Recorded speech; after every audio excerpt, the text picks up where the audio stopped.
I'm Ellen Rice, and this is COMM 101, speech number 5, the commemorative speech. Every time I smell fried chicken or bacon cooking, I think of my Grandma Sewell. She lived in Lafayette, Tennessee most of her life, and my dad would drive us down to her house twice a year while he was on shutdown from his job at Arvin's. We would usually arrive sometime between 6 and 9 a.m., and Grandma would always fix us breakfast. Most of the breakfast Grandma would fix us consisted of bacon and eggs fried in bacon grease. She would also fix biscuits and serve them with strawberry freezer jam that she made herself. I loved going to Grandma's house. Grandma lived in a big, old white farmhouse on 10 acres of beautiful Tennessee land.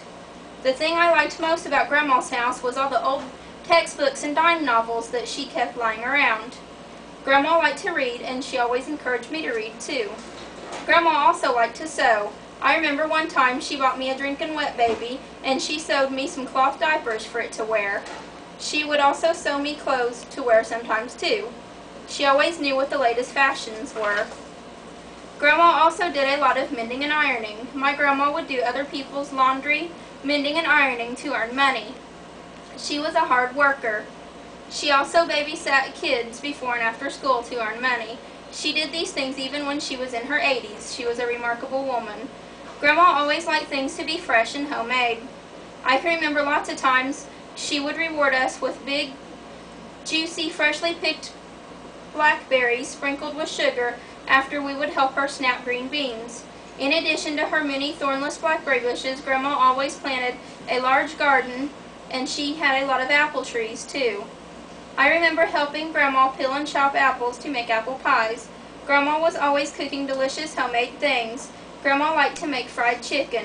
Grandma was born in Kentucky, so she made real Kentucky fried chicken. I can still remember how good it smelled and tasted. Grandma Sewell always liked to make banana cake. The banana cake she would make was 3 layers tall. I'm sorry that I never got her recipe because I've never tasted another cake like it. I can remember that she would bake it and seal it into an airtight container for 3 days. When she would finally let me eat it, it was the sweetest, moistest cake I'd ever tasted, and she made it all from scratch. Grandma also liked to make some household items from scratch too. One of the things that she liked to make was soap. Grandma would cook her own lye soap.